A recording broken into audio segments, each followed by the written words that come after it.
कहमा के लाल धनमा कहमा के डाल गे मैं के करी माड़ुआ भैया ला बाबा छिटावे गे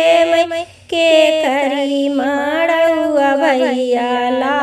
बाबा छिटावे गे मैं नहिरा के लाल धनमा ससुरा के डाल गे मैं बहिन के माड़ुआ भैया लाबा छिटावे गे मैं बहिन के माड़ुआ भैया लाबा छिटावे गे मैं कहमा के लाल धनमा कहमा के पाथा लगे मैं कहमा के लाल धनमा कहमा के पाथा लगे मैं कहमा के सुंदर दुल्हा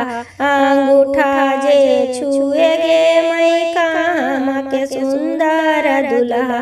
अंगूठा जे छुए गे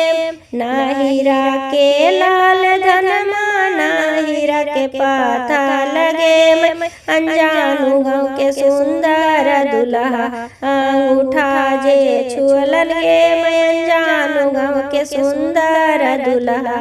अंगूठा जे छुअलन गे मैं बाबा छिटैते भैया रोई रोई कपलन गे मैं आजू दिन से अपन बहिनी पराया होई गेल गे मैं आजू दिन से अपन बहिनी पराया होई गेल गे मैं अंगूठा छुआईते दुल्हा हंसी हंसी बोले गे मैं अंगूठा